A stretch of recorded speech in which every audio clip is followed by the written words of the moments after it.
The New Testament is not suggesting that a virgin walks down the street and on her own strength and her own power suddenly conceives a child, and this child then is born and becomes the Messiah.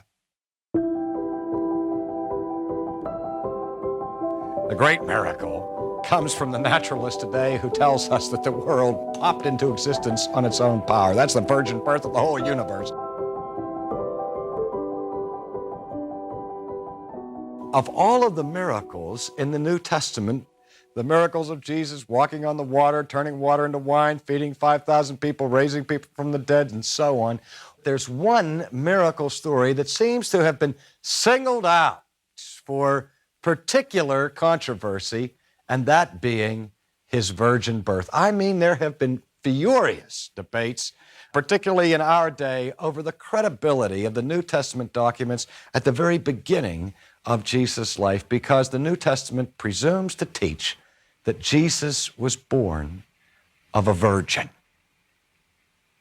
Now, some have tried to argue that the text doesn't really teach it, but that seems to be an act of despair to support it. But others just say, well, this is part of the mythical surroundings of the New Testament documents that no scientific, educated, sophisticated person in the 20th century could ever believe. Because if there's anything that we know through our research and our understanding of the biological process, the system of reproduction, it's this, that virgins don't have babies. That it takes two people, male and a female. It takes the egg to be fertilized by the sperm in order for a baby to be conceived. In vitro or ex vitro, doesn't matter. It still takes both sides. A virgin in and of herself cannot conceive and have a baby. That is an inflexible, unbreakable, natural law. And so anyone who would argue to the contrary must be involved in fantasy, legend, or myth.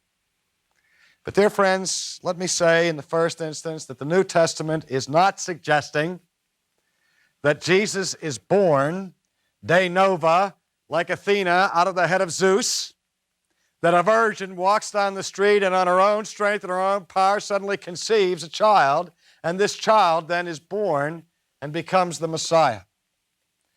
No, it's not as if we have a biological wonder that seeks to produce something out of nothing, that we can have the process of birth and the advent of life from no cause, no power, but rather the New Testament is saying, yes, indeed, there is a normal power, a normal facility by which the race is propagated and the species replenished that we call the reproductive system.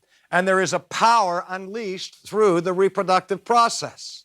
What the New Testament's saying is that that power that we have in normal categories of nature has been set in motion and injected into this planet by a superpower that we call God, whose power stands behind all of creation, all of life.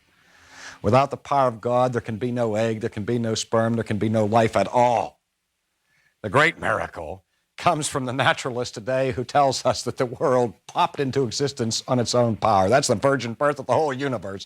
You know, they deny the virgin birth that God himself brings about by this power. The virgin birth is a very small thing for the Lord of heaven and earth to accomplish, indeed. That those who deny it put in its place the virgin birth of the universe. It's incredible that we have this kind of thinking going on, but it's there and we have to confront it every day. But the point I want to make is this, that the New Testament says power stood behind the birth of Christ, but it was not the potency of Joseph that generated this child, but the potency of God the Father. Thank you for listening. Ultimately with R.C. Sproul is just one of many podcasts produced by Ligonier Ministries. Check the show notes to find others you might enjoy, or search for Ligonier Ministries in your favorite podcast app.